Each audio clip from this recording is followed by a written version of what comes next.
हाय दोस्तों, स्वागत है आप सभी का इस चैनल यूट्यूब स्टडी में। आज हम लोग इस वीडियो में देखेंगे छत्तीसगढ़ पटवारी परीक्षा 2019 में आने वाले कंप्यूटर के लिए एमसीक्यू पार्ट 2।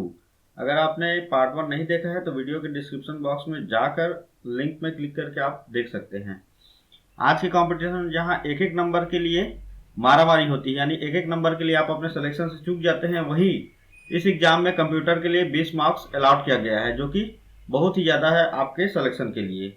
तो सीरियसली इस चैप्टर को आप लोग पढ़िए और इस एमसीक्यू के माध्यम से आप अपने तैयारी को और मजबूत कीजिए। इस एमसीक्यू के माध्यम से हम लोग क्वेश्चन का आंसर देने के साथ साथ थोड़ा सा डिस्कस भी करेंगे उससे रिलेटेड चीज़ों के बारे में, जिससे वो भी क्वेश्चन अगर एग्जाम में आते हैं तो आपसे छूटना नहीं चाहिए। तो चलिए शुरू करते हैं।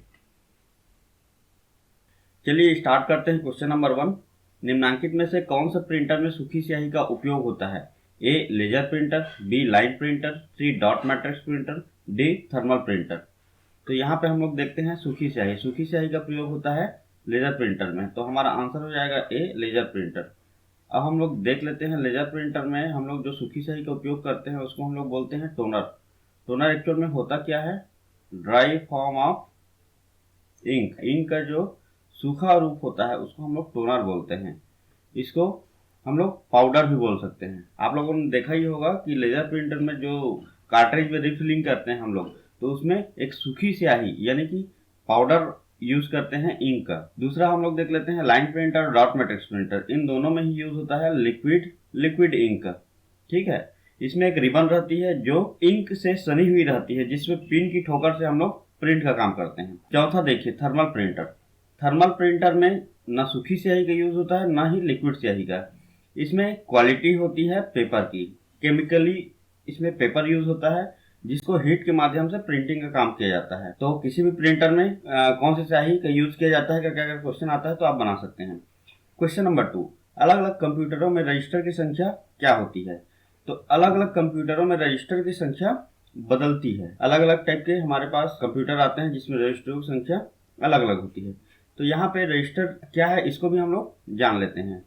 तो रजिस्टर जो है सबसे छोटी और सबसे तेज मेमोरी होता है। जितने भी मेमोरी आप लोगों ने अभी तक पढ़े होंगे या जानते होंगे उसमें सबसे तेज और सबसे छोटी अगर मेमोरी पूछा जाता है तो वो रजिस्टर होता है। कैश मेमोरी आप लोगों ने अभी तक कई बार ऑब्जेक्टिव में आप लोगों ने कैश मेमोरी देखा होगा।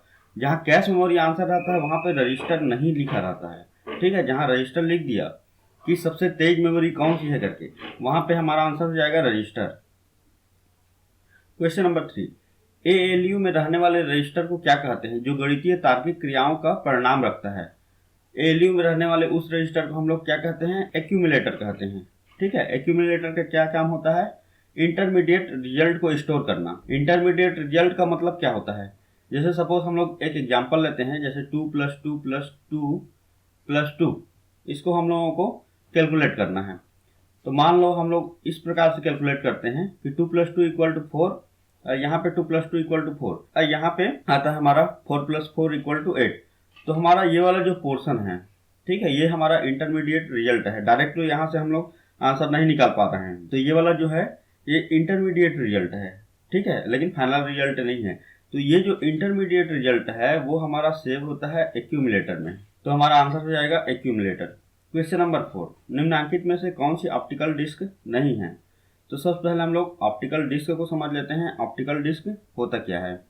तो ऑप्टिकल डिस्क क्या करता है? डेटा को डिजिटल रूप में स्टोर करता है। जैसे कि ये तीनों ब्लू रे, डीवीडी और सीडी रोम, ये तीनों सीडी जानते ही हैं सब लोग, ये सीडी के फॉर्म में ही होते हैं। सबकी कैपेसिटी बस अलग अलग होती है। ठीक है, सीडी की सबसे कम होती है, फिर डीवीडी की, फिर ब्लू रे की होती है। तो यहाँ पे ऑप्टिकल डिस्क ये तीनों ही हैं, लेकिन जिप डिस्क जो है ऑप्टिकल डिस्क नहीं है। नेक्स्ट क्वेश्चन देखते हैं। क्वेश्चन नंबर 5, निम्नलिखित में से कौन सा कथन सत्य है? ए सीडी की मेमोरी डीवीडी से अधिक होती है, बी डीवीडी की मेमोरी सीडी से अधिक होती है, सी सीडी और डीवीडी की मेमोरी समान होती है, डी उपरोक्त सभी। तो अभी हम लोगों ने देखा था, फिर से एक बार देखते हैं। सीडी की जो कैपेसिटी होती है वो 700 MB होती है और डीवीडी की जो कैपेसिटी होती है वो 4.7 GB होती है, या इससे भी ज़्यादा हो सकता है। तो यहाँ पे क्लियर है सीडी की कैपेसिटी लेस होगी डीवीडी से। ठीक है, डीवीडी से। तो यहाँ पे हमारा आंसर हो जाएगा ऑप्शन बी, डीवीडी की मेमोरी सीडी से अधिक होती है। यहाँ पे और आगे देखा जाए तो यहाँ पे ब्लू रे जो होता है वो इससे भी ज़्यादा होता है। ये हमारे तीनों अभी क्या पढ़े थे हम लोगों ने, ऑप्टिकल डिस्क हैं। क्वेश्चन नंबर 6, प्रत्येक इंटरनेट कनेक्ट करने वाले पॉइंट का होता है first ARL, second IP address, third web address, D उपरोक्त में से कोई नहीं। तो यहाँ पे हमारा आंसर है IP एड्रेस। पार्ट 1 में भी हमने इसके बारे में देखा था। IP का फुल फॉर्म होता है इंटरनेट प्रोटोकॉल, जो कि किसी भी इंटरनेट चलने वाले डिवाइस में होता है। कोई भी जो डिवाइस होती है जिसमें इंटरनेट चल सकती है उसका एक IP एड्रेस होता है। 7, निम्नलिखित में से कौन सा इम्पैक्ट टाइप प्रिंटर नहीं है? A drum printer, B chain printer, C band printer, D उपरोक्त में से कोई नहीं। तो यहाँ पे हम लोग देख लेते हैं, जब प्रिंटर का हम लोग पार्ट पढ़ेंगे तो यहाँ पे समरी में देख लेते हैं इम्पैक्ट प्रिंटर। प्रिंटर के मेनली दो टाइप होते हैं, इम्पैक्ट प्रिंटर और दूसरा नॉन इम्पैक्ट प्रिंटर। तो इम्पैक्ट प्रिंटर क्या होता है? इम्पैक्ट प्रिंटर में इम्पैक्ट का मतलब क्या होता है? प्रभाव।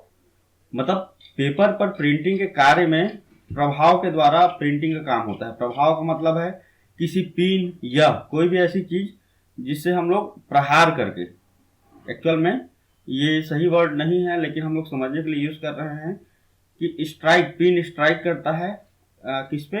एक रिबन रहती है जो स्याही से सनी हुई रहती है, तो जो लेटर हमको चाहिए उस लेटर के जगह पे वो प्रहार करती है जिससे प्रिंटिंग का काम होता है। और ये जो है अलग अलग टाइप से हो सकता है, वो ड्रम के फॉर्मेट में भी हो सकता है, चैन के फॉर्मेट में भी हो सकता है, या बैंड के फॉर्मेट में भी हो सकता है। तो ये तीनों हमारे क्या हैं? इम्पैक्ट प्रिंटर हैं। ठीक है। अब नॉन इम्पैक्ट प्रिंटर क्या होता है? नॉन इम्पैक्ट प्रिंटर में हम लोग क्या करते हैं, पिन का यूज नहीं होता, यहाँ पे यूज होता है या तो स्प्रे करके होगा, इंक का स्प्रे पेपर पे करते हैं तो इससे होगा, या तो लेजर टेक्निक, लेजर के माध्यम से हम लोग प्रिंटिंग का काम करते हैं। तो ये आ जाते हैं नॉन इम्पैक्ट प्रिंटर में। तो हमारा यहाँ पे आंसर क्या हो जाएगा? निम्नलिखित में से कौन सा इम्पैक्ट टाइप प्रिंटर नहीं है? तो ये जो तीनों है तो हमारा आंसर हो जाएगा उपरोक्त में से कोई नहीं। Question number 11, read only memory सिर्फ ब्लैंक जा सकती है। तो रीड ओनली मेमोरी जिसको हम लोग क्या बोलते हैं? रोम बोलते हैं। तो रोम के बारे में आप जान लीजिए कि रोम को सिर्फ पढ़ी जा सकती है, ना तो लिखी जा सकती है और ना ही याद करने का तो कोई ऑप्शन है ही नहीं। तो यहाँ पे आप ये देख लीजिए रोम के बारे में। रोम की प्रोग्रामिंग सिर्फ मैन्युफैक्चरिंग के समय या निर्माण के समय ही इसको एडिट किया जा सकता है और उसके बाद कुछ नहीं एडिट किया जा सकता। ठीक है। रोम जो है, रोम परमानेंट मेमोरी है, यानी कि नॉन वोलाटाइल है। नॉन वोलाटाइल मेमोरी है रोम, यानी परमानेंट मेमोरी है। जब नॉन वोलाटाइल हो गया तो परमानेंट मेमोरी है। और इसके बारे में और जान लेते हैं, इसका एक एग्जांपल से आप और अच्छे से समझ पाएंगे। BIOS, basic input output system, जो कि कंप्यूटर को जब भी हम लोग स्टार्ट करते हैं, जब पावर का बटन दबाते हैं तो कंप्यूटर को उसके विंडो वाले स्क्रीन में लाने के लिए जितने भी प्रोग्रामिंग होते हैं वो सब रोम में स्टोर रहते हैं और उसको हम लोग क्या बोलते हैं? बायोस कहते हैं। MS एक्सेल में ब्लैंक एक फंक्शन नहीं है। तो यहाँ पे आप जान लीजिए कि हम लोग फंक्शन किसको बोलते हैं एक्सेल में। प्री डिफाइंड फार्मूला जो होता है उसको हम लोग फंक्शन बोलते हैं। तो एक्सेल में सम प्री डिफाइंड होता है, मैक्स प्री डिफाइंड होता है, स्क्वार्टी प्री डिफाइंड होता है, ऐड प्री डिफाइंड नहीं होता है। अगर ऐड करना चाहे तो यूजर कर सकता है। तो यहाँ पे फंक्शन और फार्मूला में यही डिफरेंस होता है कि फार्मूला यूजर डिफाइंड होता है और फंक्शन प्री डिफाइंड होता है। तो यहाँ पे ऐड ऐसा है जो कि प्री डिफाइंड नहीं होता। यहाँ पे एक और देख लीजिए कि कोई भी फंक्शन को एक्सेल में स्टार्ट करने के लिए हम लोग किस सिंबल का यूज करते हैं? इक्वल टू का। जैसे हम लोगों को सम करना है तो इक्वल टू पहले साइन लगाएंगे, फिर वहाँ पे सम होगा, फिर ब्रैकेट में जिस भी हम लोग सेल का जहाँ से जहाँ तक करना चाहेंगे सम, उसको हम लोग सम कर सकते हैं। तो ये यहाँ पे ये भी क्वेश्चन आता है कि किसी भी फंक्शन को एक्सेल में स्टार्ट करने से पहले कौन सा सिंबल यूज करते हैं? तो हम लोग यूज करते हैं इक्वल टू का। क्वेश्चन नंबर 10, .gif का तात्पर्य है। तो यहाँ पे GIF का सीधा सीधा फुल फॉर्म हमारा है ग्राफिक इंटरचेंज फॉर्मेट, और ये बिट मैप इमेज का एक फॉर्मेट है। क्वेश्चन नंबर 11, निम्न में से कौन सा हाई लेवल लैंग्वेज को मशीन लैंग्वेज में ट्रांसलेट करता है? तो यहाँ पे हमारे पास ऑप्शन ए है असेंबलर, ऑप्शन बी है कंपाइलर, ऑप्शन सी है ए और बी दोनों, और डी है उपरोक्त में से कोई नहीं। तो हम लोग पहले असेंबलर के बारे में जान लेते हैं कि असेंबलर क्या करता है। तो असेंबलर हमारा क्या करता है, जैसे नाम से ही हम लोग को पता है, असेंबली लैंग्वेज जो होती है उसको कन्वर्ट करता है किसमें? मशीन लैंग्वेज में। देखिए कोई भी कन्वर्टर रहेगा वो आखिरी में लाएगा मशीन लैंग्वेज में ही, ठीक है, क्योंकि कंप्यूटर क्या करता है, मशीन लैंग्वेज में ही किसी चीज़ को समझता है। मशीन लैंग्वेज क्या होता है, वही बिट 0 और 1 को ही हम लोग मशीन लैंग्वेज बोलते हैं। कंपाइलर क्या होता है, हमारा जो कंपाइलर है, कंपाइलर जो है हाई लेवल लैंग्वेज को, ठीक है, हाई लेवल लैंग्वेज को क्या करता है, ये चेंज करता है मशीन लैंग्वेज में। हाई लेवल लैंग्वेज अब क्या होता है, हाई लेवल लैंग्वेज जो यूजर फ्रेंडली होता है। यूजर फ्रेंडली मतलब जैसे हम लोग कंप्यूटर में जो भी लिखते हैं, जैसे जितने भी चीज़ लिखी हुई है ये सब हाई लेवल लैंग्वेज में लिखी हुई है, ठीक है। जैसे इंग्लिश का फॉर्म, जैसे जो इंग्लिश में लिखते हैं हम लोग, उसको हम लोग हाई लेवल लैंग्वेज बोल सकते हैं। तो हाई लेवल लैंग्वेज को मशीन लैंग्वेज में जो कन्वर्ट करती है, ट्रांसलेट करती है, उसको हम लोग कंपाइलर बोलते हैं। क्वेश्चन नंबर 12, कंप्यूटर का कार्य करने का क्रम है। कंप्यूटर का कार्य करने का क्रम हम लोगों ने पहले ही देखा है। इनपुट एक्सेप्ट करता है, उसको प्रोसेस करता है, प्रोसेस सीपीयू के माध्यम से करता है और आउटपुट प्रोड्यूस करता है। तो यहाँ पे हमारा इस क्रम में है हमारा B option, input process output. Question number 13, आपके कंप्यूटर और उसकी सुरक्षा को नुकसान पहुंचाने या आपराधिक गतिविधियों को करने में प्रयुक्त सॉफ्टवेयर को कहते हैं। इसके बारे में पार्ट 1 में भी हमने देखा था, इसको हम लोग मेलवेयर बोलते हैं। मेलवेयर में क्या क्या आ जाते हैं, मेलवेयर में आ जाएगा जैसे virus, worm and Trojan horse, ठीक है, तीनों मेलवेयर में आते हैं जो आपके कंप्यूटर और उसकी सुरक्षा को नुकसान पहुंचाते हैं। क्वेश्चन 14, पेंटियम कितने बिट का माइक्रो प्रोसेसर था, क्योंकि अभी ये यूज़ नहीं होता है, अभी हम लोग core i3 i5 micro processor use करते हैं। तो ये पेंटियम हमारा जो था 64 बिट का माइक्रो प्रोसेसर था। क्वेश्चन नंबर 15, पिक्चर या इमेज जिन छोटे डॉट्स से निर्मित होते हैं उसे कहते हैं। तो यहाँ पे जिन छोटे डॉट से निर्मित होते हैं उनको हम लोग क्या कहते हैं, पिक्सल कहते हैं। ये जो आपका कंप्यूटर स्क्रीन जो देख रहे हैं आप, ये छोटे छोटे डॉट से मिलकर बना हुआ है, ठीक है, इन्हीं डॉट्स को हम लोग पिक्सल कहते हैं। क्वेश्चन नंबर 16, कंप्यूटर वास्तव में समझता है। कंप्यूटर वास्तव में मशीनी भाषा को समझता है। सेकेंडरी मेमोरी साइज में मेन मेमोरी से बहुत बड़ा होता है, परंतु उसकी रफ्तार कैसी होती है।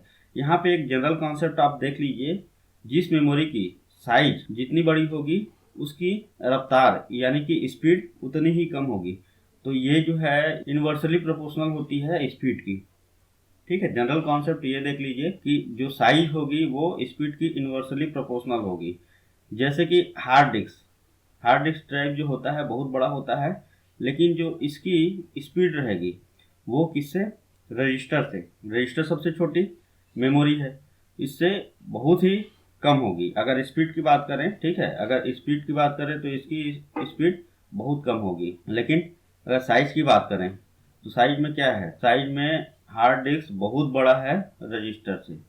तो इससे आप लोग याद कर सकते हैं। क्वेश्चन नंबर 18, मदरबोर्ड में जिस स्थान पर रैम चिप लगाते हैं उस स्थान को क्या कहते हैं। रैम मदरबोर्ड में लगता है, स्लॉट्स में लगता है, उस जगह को हम लोग बोलते हैं memory bank. Question number 19, LCD तकनीक का मुख्य लाभ क्या है। एलसीडी तकनीक का मुख्य लाभ है न्यूनतम ऊर्जा की खपत, बहुत ही कम ऊर्जा इसमें वेस्ट होती है सीआरटी स्क्रीन के कंपेयर में। तो यहाँ पे एलसीडी का फुल फॉर्म भी कभी कभी पूछ देता है, तो आपको पता होना चाहिए। इसका फुल फॉर्म होता है लिक्विड क्रिस्टल डिस्प्ले, ठीक है।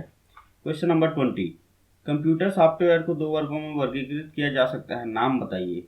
तो कंप्यूटर सॉफ्टवेयर को 2 वर्गों में हम लोग डिवाइड कर सकते हैं, वर्गीकृत कर सकते हैं, सिस्टम सॉफ्टवेयर और एप्लीकेशन सॉफ्टवेयर।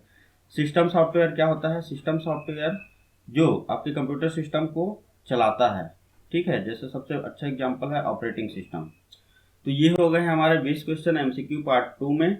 आपको कैसा लगा वीडियो नीचे कमेंट बॉक्स में कमेंट कीजिए। स्पीड थोड़ी ज़्यादा है या स्पीड थोड़ी कम है या बताने का तरीका सही नहीं है, जो भी जैसा भी लगे आप नीचे कमेंट करके बता सकते हैं। धन्यवाद।